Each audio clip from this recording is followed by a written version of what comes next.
What keeps you from flourishing? Are you carrying the weight of your past like chains, despite having survived, healed, and maybe even grown? Why is it that some people walk forward with lightness, even after deep betrayals or mistakes? How is it that they can radiate wholeness and purpose? What if I told you that those who truly flourish are the ones who've learned to forgive? At Delicate Collisions, we gently challenge your thinking. We bring seemingly unrelated ideas into contact, creating soft, transformative tension.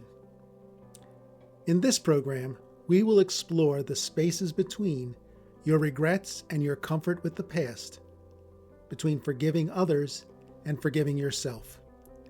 Let's begin.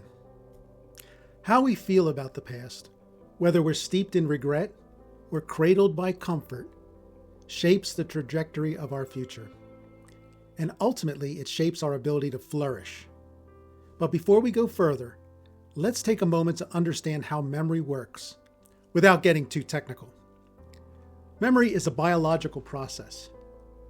When neurons in your brain fire together, they wire together, and this creates a memory. We call that synaptic plasticity. No two people remember the past in the same way, because memory is a chemically triggered emotional event uniquely formed in each brain. And here's something important. The past no longer exists. It cannot be recreated exactly, and it can't be fixed. On one end of the spectrum is regret.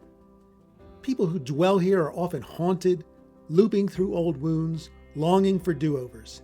They get stuck in rumination, unable to fully accept what's already happened. Then there are those that feel comfort in their past. They see their journey, flaws and all, with a sense of resilience. They embrace impermanence and acceptance.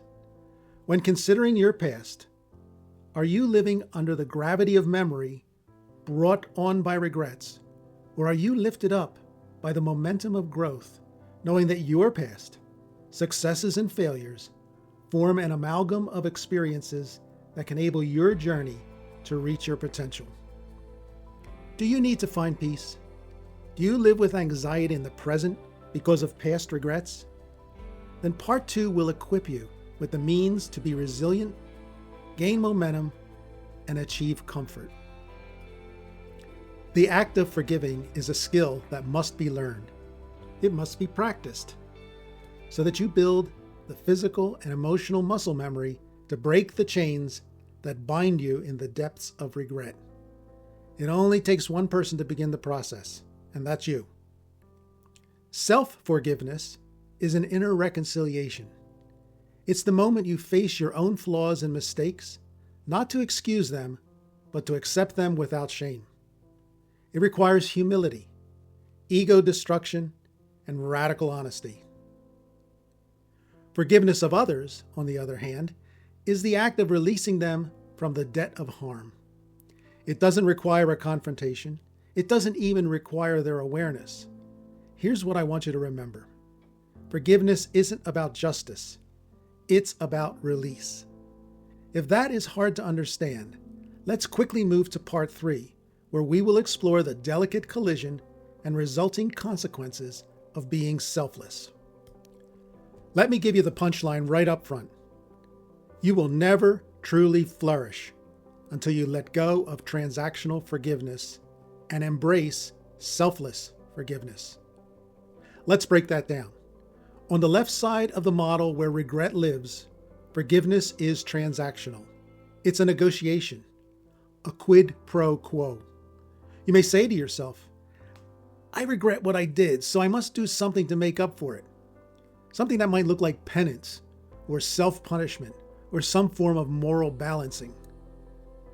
But here's the problem. Transactional self-forgiveness is very fragile. If you slip up again, the regret comes rushing back even stronger. When it comes to forgiving others, transactional thinking sounds like, they hurt me. I'll only forgive them if they acknowledge it. But that creates a loop of resentment. You've tied your healing to someone else's behavior. and that is your powerlessness dressed up as morality. Now let's move to the right side of the model where comfort and growth live. Here we find selfless forgiveness. Selfless forgiveness is the act of letting go, without demanding apology, repayment, or even recognition. It doesn't mean you condone what happened. It means you're ready to stop carrying it as a burden. It's not a weakness. It's not denial.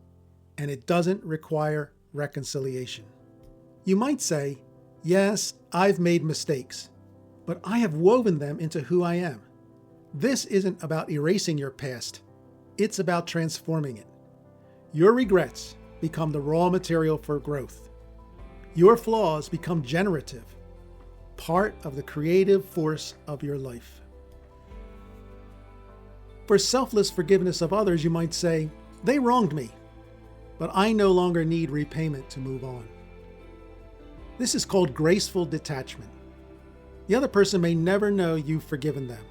That's okay. Forgiveness isn't about fairness. It's about freedom. So in conclusion, transactional forgiveness might offer relief, but it rarely transforms.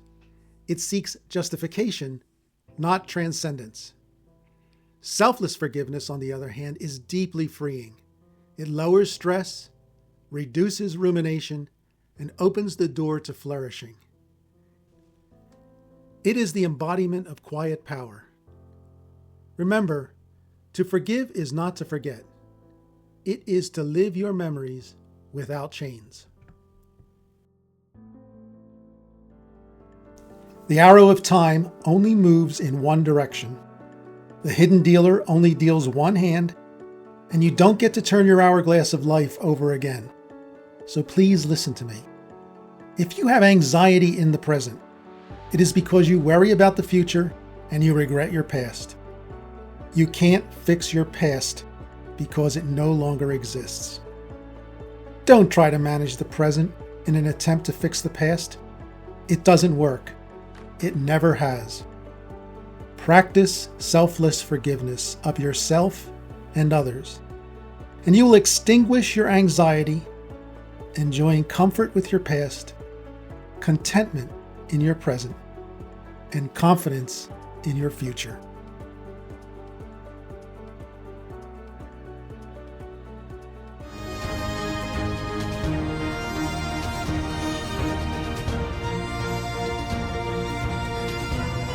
Please like and subscribe.